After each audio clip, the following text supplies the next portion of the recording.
dia udah nggak mampu lagi untuk memenuhi kebutuhan keluarganya yang seperti itu. Entah itu bayar cicilan lah, segala macam.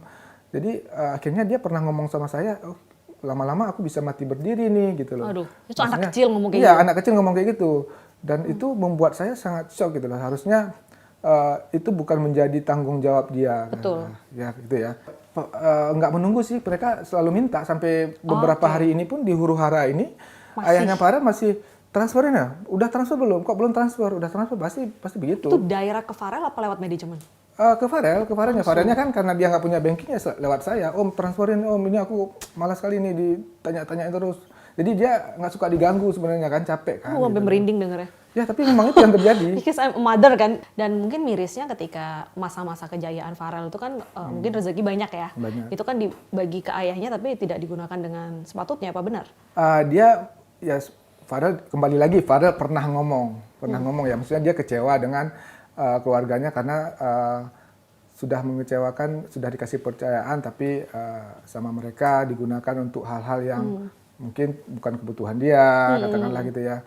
Dia bikin usaha, ada beberapa usaha tapi nggak ada yang jalan. Itu untuk keluarganya. Ya, tapi kembali lagi ada kayak sapinya dijual. Dia kan ada peternakan sapi gitu dijual. Terus mobilnya digadaikan. Jadi mungkin hal-hal itu membuat dia semakin trauma ya. Terus tanpa disadari anak ini kan semakin hari kan semakin besar. Iya, semakin dewasa. Semakin dewasa lah ya. Akhirnya mereka, orang tuanya mungkin nggak menyadari bahwa anak ini sekolah loh. Sudah semakin pintar gitu loh. Akhirnya dia memutuskan sendiri bahwa aku harus menjaga sendiri nih uangku. Takutnya kalau misalnya seperti dulu aku bisa ngamen lagi nih gitu loh. Ini jadi dia sekarang umur 14 tahun. 15. Pemikiran ini ada setahun 2 tahun terakhir atau? Dia ini sebenarnya satu anak yang didewasakan oleh keadaan ya. Karena dia tumbuh di pasar ya. Jadi mau nggak mau dia memang harus strong ya. Maksudnya harus dewasa karena dia pemimpin rumah tangga di situ. Tulang punggung ya. Tulang punggung kan. Jadi memang dia didewasakan oleh keadaan kalau saya lihat.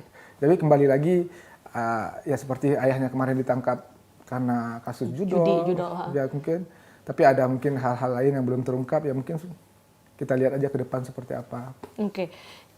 Ketika dia menjadi penyanyi dengan profesi dia saat ini itu dari keluarga ada memaksa dia untuk kayak mungkin kamu harus kerja, kamu harus menyanyi karena kita butuh uang, atau memang mereka ya pasif aja menunggu Farel memberi? Ya nggak menunggu sih, mereka selalu minta sampai beberapa hari ini pun di huru-hara ini ayahnya Farel masih transferin ya? Udah transfer belum? Kok belum transfer? Udah transfer pasti begitu. Itu direct ke Farel apa lewat manajemen? Ke Farelnya. Farelnya kan karena dia nggak punya banking ya lewat saya. Om transferin, om ini aku malas sekali nih ditanya-tanyain terus. Jadi dia nggak suka diganggu sebenarnya kan, capek kan. Sampai merinding dengernya. Ya tapi memang itu yang terjadi. Because I'm a mother kan, denger kayak gitu masih ada bukti juga sama saya di sini, maksudnya.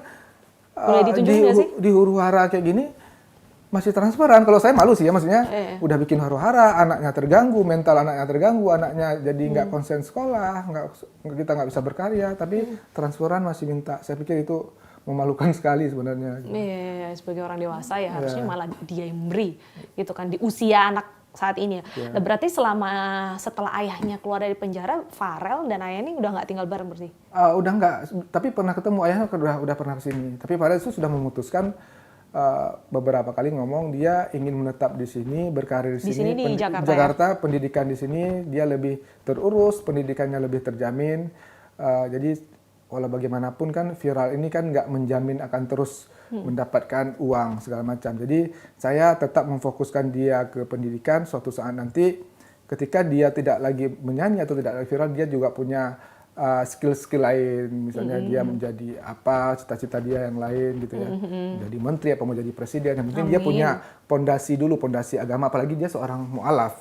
Jadi tugas saya berat sebenarnya untuk memberi dia guru agama, mengajari dia bagaimana mengaji segala macam, karena itu menurut saya itu hak seorang anak gitu. Betul, pendidikan agama itu haknya dia, itu menjadi pondasi untuk dia melanjutkan hidup dia di masa depan nanti gitu loh. Oke, berarti dia tinggal di Jakarta ini saat ini, boleh tahu nggak sama siapa? Sama saya. Oh, di rumah? Saya yang ngurus wali Farel itu di sekolah saya, dari Banyuwangi sampai di Jakarta itu saya.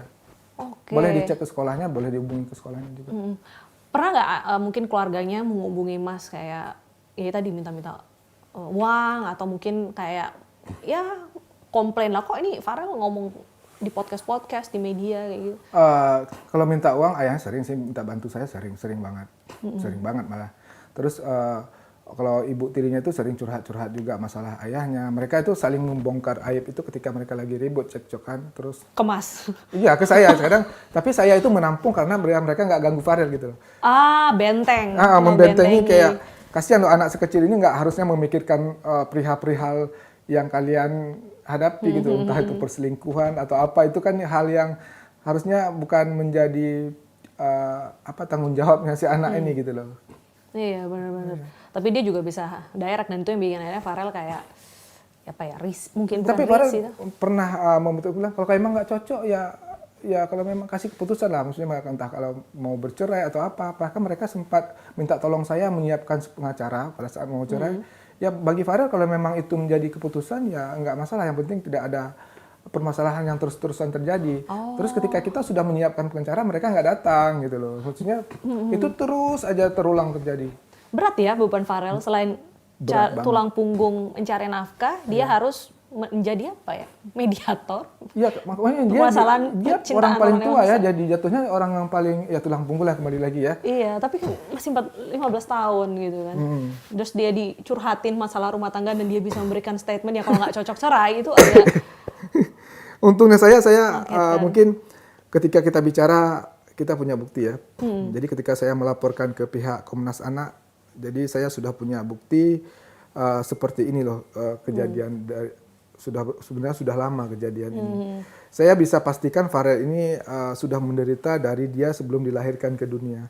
Kenapa saya ngomong seperti itu? Dia kan ibu kandungnya kan terpisah 15 tahun, yang baru ketemu ketika dia berulang tahun ke-15. Nah, di situ ketika saya berkomunikasi dengan ibu kandungnya menjelaskan ini sepertinya penderitaan yang sambungan gitu. Tersambung dari zaman ibunya dulu masih mengandung dia ya sampai dia dilahirkan. Ternyata masih ada kelanjutan. Boleh tahu nggak waktu itu kenapa Farel dengan kondisi yang saat ini juga, kenapa nggak akhirnya dia ikut ibunya? Itu mungkin kalau soal itu nanti biar ibu kandungnya yang berbicara ya, seperti apa masa lalu mereka, karena saya pada saat itu saya cuma baru mendengar dari ibu kandungnya, sudah dengar alasannya.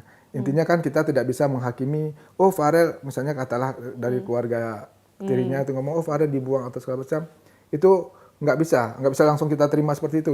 Kita harus mendengar dari si ibu kandungnya. Jadi aku mengajarin Farel untuk tidak menghakimi ibu kandungnya sebelum dia mendengar penjelasan langsung dari ibu kandungnya. Keren. Tapi sekarang sudah mendengar, jadi dia sudah bisa memilah lah. Udah memilah informasi, dan dia kan juga melihat sendiri kan faktanya kayak gimana. Waktu dia masih kecil ya, katakanlah kan anak kecil itu, kamu jangan ke sana ada sungai gitu ya. Tapi sekarang kamu jangan ke sana ada sungai, dia akan lihat sedalam apa sungai itu. Cari berita selebriti dan lifestyle yang lagi viral. Di sini tempatnya. Yuk subscribe, like, dan share. Oke Zone Vibes. All the vibes you need.